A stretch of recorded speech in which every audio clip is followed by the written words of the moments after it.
오늘은 귀신 이야기를 좀 해야 되겠는데, 아주 우스운 이야기를 해야 되겠는데, 여러분, 그 귀신이 있다고 생각합니까? 없다고 생각합니까? 본 적이 있습니까? 들은 적은 있죠.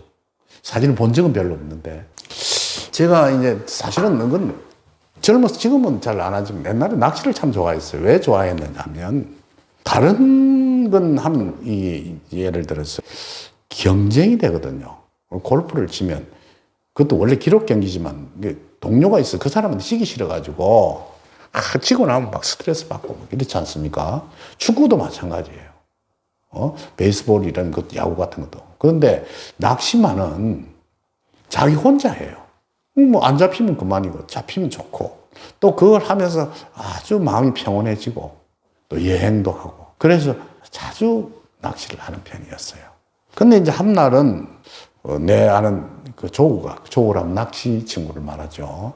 낚시 친구, 이번에 전라도 말향에 감성돔이 엄청 나오는데, 가자고 그래. 그럼 가자. 이랬어요. 이제 가면 주로 텐트도 준비하고, 이제 예를 들어서 침낭도 넣고, 고패를도 준비하고, 밥 쌀 것도 해서, 이제 배를 타고 섬에 들어가서 텐트를 치고, 밥도 해 먹고, 낚시도 하고, 잠도 자고, 이런 철수를 해오거든요. 근데 이제, 우리 그때는 차도 별로 좋은 차도 아니죠. 그 차를 몰고 이제 부산에서 전라도로 가는데, 저 경상도 땅을 싹 벗어나면 어디냐면 제일 처음 도착하는 게 순천입니다. 그쯤 가니까 비가 오는 거예요. 좀 부실부실. 근데 이제 주로 이 저녁 때 출발을 해요. 그러면 밤새도록 달려서 새벽 4시쯤 되면 배를 타고 저 앞에 있는 섬으로 가거든요. 밤 운행을 한다고. 그래서 이제 그래도 이게 순천까지 왔는데 도로 돌아간다는 건 말도 안 되고, 왜냐면 옛날에는 일기예보가 참 요새도 그렇지만 엉망이었어요. 비 온다 안 온다 그거 잘 맞지도 않았다고. 틀림없이 비가 안 온다 했는데 비가 오더라고. 그래서 이 옆에 있는 친구 보고 물었어. 집으로 돌아갈까 아니면 갈까? 비 맞고 합시다 이러면서 가자는 거예요. 그래서 이제 순천을 지나서 이제 보성고개를 쏙 넘어가는데, 캄캄한 그날 칠흑같이 어두운 밤이었어요. 왜냐면 낚시는 달이 뜰 때 잘 안 갑니다. 왜 달이 뜰 때 안 가느냐 하면, 달이 뜨면 고기가 잘 입질을 안 해요. 왜냐면 우리가, 무슨 어종에 따라 다르겠지만, 볼락이라든지 이런 것들은 달이 뜨면 달무리래가 잘 안 물어요. 그러니까 컴컴한 날 가는데, 그날따라 비가 오니까 더 어두울 것 아닙니까? 그때는 또, 주로 비포장도로였어요.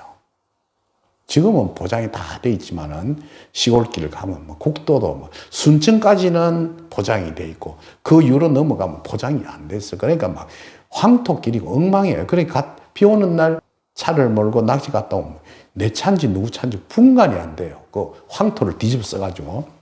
그래갖고 이제, 가다가 이제 벌교에서 이제 보성으로 넘어가는 고갯길이 있는데, 고갯길을 한참 올라가는데, 라이트를 싹 비추는데, 하얀 소복을 한 여자가 머리를 쫙 풀고 손을 이렇게 드는 거예요. 차 세워달라고. 옆에 있는 친구가 그걸 보고 기겁을 하는 거예요. 나는 생각이, 저 귀신인가? 어찌된? 그럼 귀신이면, 내가 참 호기심이 많았어. 귀신이면 대화를 한번 해보고 싶은 거예요. 귀신은 내한테 무슨 이야기를 하는가 싶어서, 그래, 서로 이렇게 여자가 손을 이렇게 들고 있기에 싹 차를 갖다 댔다고. 됐는데, 얼굴에 마스카라나 이걸 발라놓으니까, 이 비를 맞으니까 쭉 이렇게 시커멓게 흘러내려가지고 있고, 머리는 산발해 있고, 하얀 치마 저고리를 입었는데, 거기 밑에 고무신인가, 그걸 신고, 흙길을 가니까 옷이 엉망진창이더라고. 그래서 이제, 옛날에는 문 여는 걸 돌려서 열거든요. 싹 열었어. 옆에 놈이 열지 말라고 가자고 난리예요. 근데 나는 돌렸어. 열었어.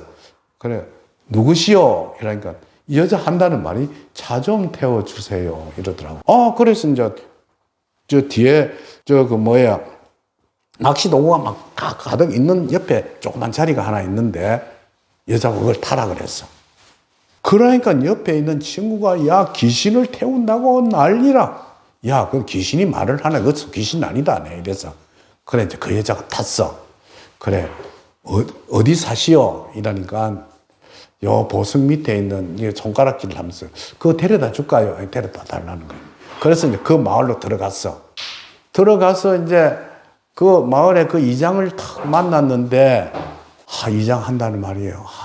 우리 동네에 처녀애가 하나 있는데 비만 오면 그 짓을 한다는 거예요. 그래갖고 그것 때문에 차 사고도 내고 이랬대. 사람들이 놀래가지고 자동차를 막 나무에다 들어박아 버리고 막 이런 일이 있었다는 거예요. 그런데 선생님은 용합니다. 그 겁도 안 내고 그 여자를 데리고 그래 나는 그랬어. 진짜 귀신이면 이야기를 한번 해보고 싶어 그랬습니다. 나 정말 귀신을 한번 만나보고 싶었거든요. 근데 만나보니 귀신이 아니라 여러분 아셔야 될 게요. 이제 신의 세계와 사람의 세계는 역경에 이런 이야기를 했습니다. 시간대가 달라요. 그러면 그 신의 세계로, 예를 들어 귀신의 세계로 우리가 넘어갈 수 있으려고 하면 우리가 갖고 있는 정신 세계가 타이밍이 달라야 하는 거예요. 그 넘어갈 수 있는 정도의 수행을 해서 넘어갈 수도 있고, 또 그 다음에 전혀 공부하지 않고 무식하고 아무것도 모르는 사람이, 예를 들어 이 아무것도 모르면 굉장히 순수합니다. 그 사람은 자기도 모르는 사이에 시간대를 넘어갑니다. 넘어가서 뭐 조상을 만나 오기도 하고 뭐 이러는데, 사실은 그 중에 80%는 가짜입니다. 돈 벌어먹기 위해서. 8, 90%는 가짜예요. 그리고 성녀들이나 또는 목사라든지 이런 사람도 아주 수행을 철저히 하고 신앙생활을 깨끗이 하면 그 시간대를 넘어갈 수가 있어요. 그럴 때 귀신을 만나지, 길거리에서 자동차를 타고 가는데 귀신을 만나는 일은 없습니다. 제가 왜 이 이야기를 하는 거 아닌가? 여러분들이 혹시 어디에 뭘 보러 가서 귀신 소리를 하거든, 그거 믿지 마십시오. 귀신을 부려먹고 만날 수 있는 경계를 가진 사람은요, 극히 드물어요. 그것은 무당일 수도 있고, 수행자일 수도 있고, 또는 목사일 수도 있고, 신부일 수도 있는데, 이 사람들이 아무리 노력을 해도 그 신의 영역 속에 잘 못 들어갑니다. 그러니까, 그래, 이제 그 이장이 왔다고, 이제 근데 옛날에는 참 인심이 좋았어요. 그래가지고 이제 추우니까, 우리도 막 비를 맞고 있으니까, 그때가 하여튼 한 5, 6월 달 됐을 거예요. 그러니까 따뜻한 날이지만 비가 오면 추워요. 막 떨고 있으니까 방에 들어오라 하더라고. 참 그 당시만 해도 인심이 참 좋을 때였어요. 그러니까 들여놓고 농주를 한 잔씩 주더라고. 마시고 막 뭐 부를 때가 뭘 볶아주고 막 이래. 그러고 그 딸의 부모가 찾아왔어. 우리 딸을 데려와서 고맙다면서 닭을 한 마리 가져왔더라고. 그러니까 그 이장이 닭을 잡아가지고 닭백수를 해주고, 그 잘 먹고 난 뒤에 배는 놓치고, 그때 그리 먹고 가면 늦어요. 그래가지고 그냥 돌아온 일이 있습니다. 여러분 어떻습니까? 절대로 세상을 살면서 귀신 이야기를 해서 속지 않도록 해야겠습니다. 신의 세계가 없는 것은 아닙니다. 부정하는 것은 아니지만 신의 세계와 인간 세계가 쉽게 흘러가는 시간과 공간이 다릅니다. 그 공간을 뛰어넘을 수 있는 능력을 가지고 있는 사람은 정말 사람 중에서도 극히 드물다는 걸 아시고 그에 속지 않고 그런 사람을 속아가 재산을 갖다 바치고 굿하고 하는 일들이 있는데, 그런 일은 하지 않도록 하는 것이 좋겠습니다.